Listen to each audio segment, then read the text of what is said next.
before that, let us introduce ourselves. My name is Sharifah binti Said Abdul Halim. Hi, my name is Faiz Afrina binti Hazri. Hi, my name is Nur Syamimie binti Hazuki. My name is Nur Zulaikha binti Muhammad Johari.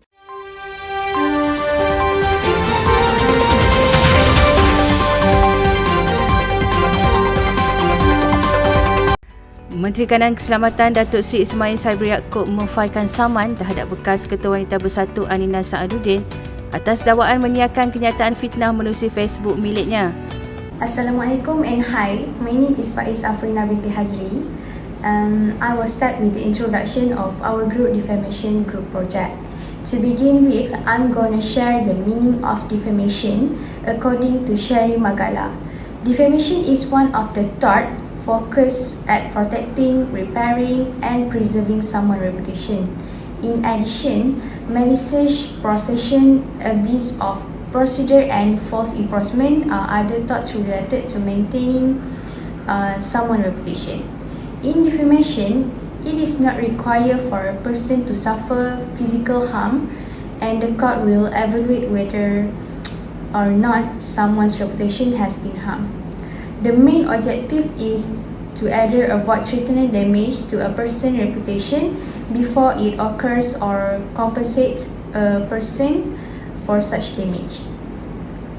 Next, regarding to our group project, we have decided to select a defamation case that involving Datuk Seri Ismail Sabri Yaakob versus Ainina for defamation that he was incapable of fulfilling his duties and responsibilities in implementing the COVID-19 transport rules. This defamation case involved Datuk Seri Ismail Sabri Yaakob as the plaintiff suing Anina. In this case, they claim libel defamation, which is a permanent defamatory remark. Alright, now I will explain about the plaintiff that involved in this case. It was Senior Ministry of Security and Defence Datuk Seri Ismail Sabri bin Yaakob who has filed a defamation suit against Anina Sa'aduddin, former woman leader of the United Indigenous Party of Malaysia Bersatu, for allegedly defaming his on Facebook and accusing his of being incompetent in carrying out his duties as Senior Ministry and Minister of Defence during the implementation of the Movement Control Order (MCO). According to lawyer Ragunas Kesavan, who represents Ismail Sabri now as our Prime Minister, both parties agreed to include a consent judgment based on the terms of the earlier injunction order. This afternoon, the consent judgment was entered before High Court Judge Datuk Seri Muhammad Firuz Jafril.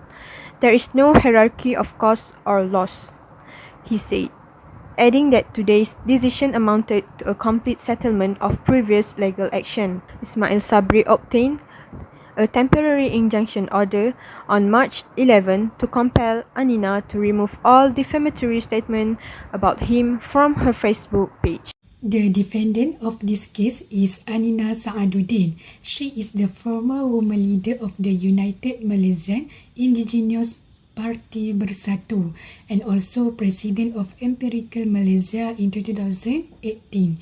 The defendant is a user of the social site Facebook using the account names of Anina Sa'aduddin. The video and 13 statement that the defendant uploaded on his Facebook page has gone viral on social media.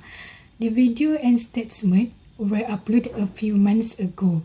Based on the video and statement uploaded, the defendant Anina Sa'aduddin has posed defamation and accusations against Datuk Seri Ismail for being incompetent in carrying out his responsibilities as Senior Minister Security Cluster and Minister of Defence during the implementation of the Movement Control Order (PKP).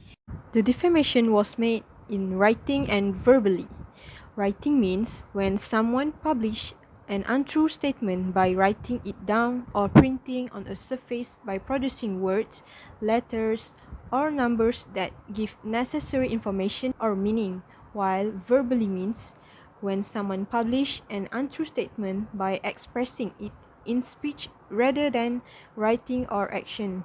For example, that we can see in this case, Anina allegedly made 13 defamatory statements and uploaded a video to her Facebook page, in which he claimed, among other things, that he was incompetent in performing his duties while imposing strict rules to stop the spread of COVID-19 through the MCO.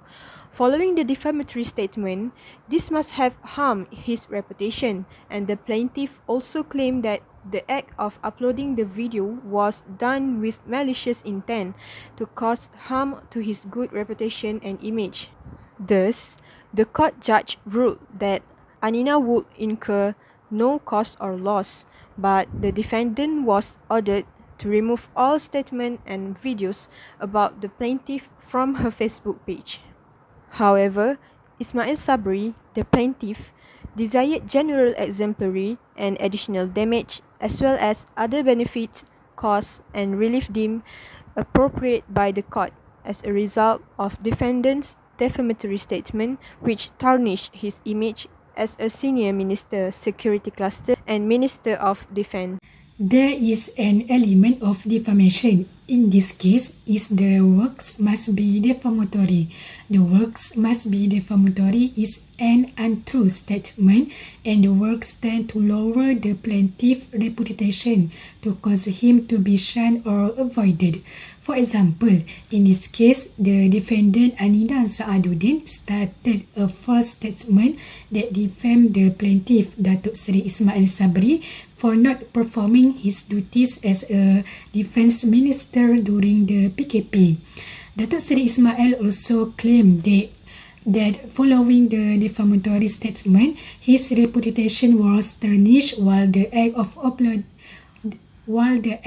uploading the delivery was done with malicious intent to affect his good reputation and image.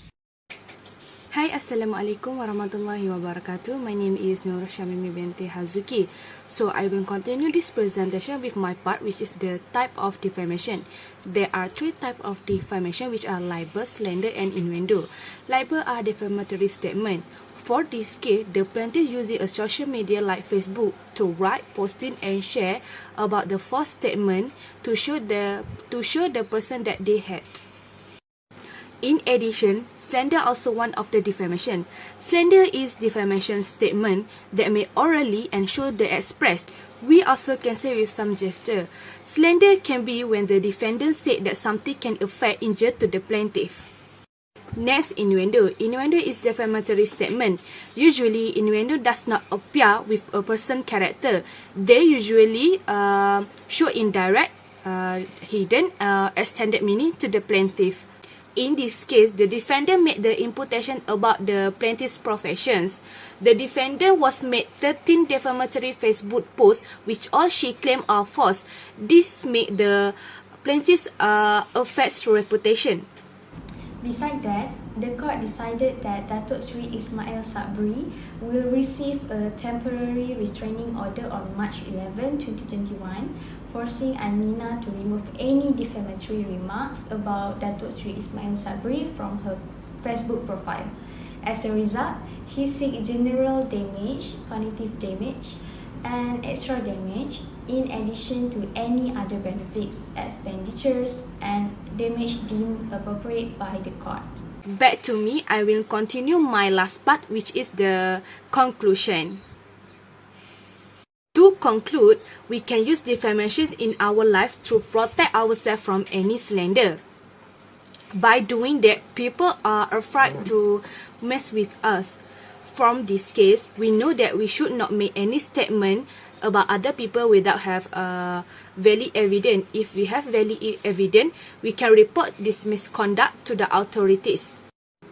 Ismail Sabri sued Anina because this defendant was made this defamatory statement with the sole intention to harm the plaintiff's reputation, character and image. The plaintiff claimed that Anina was made 13 defamatory Facebook posts, which all she claimed are false.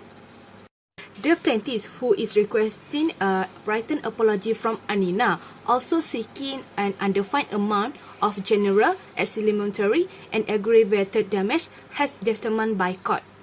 That's all from me. Thank you.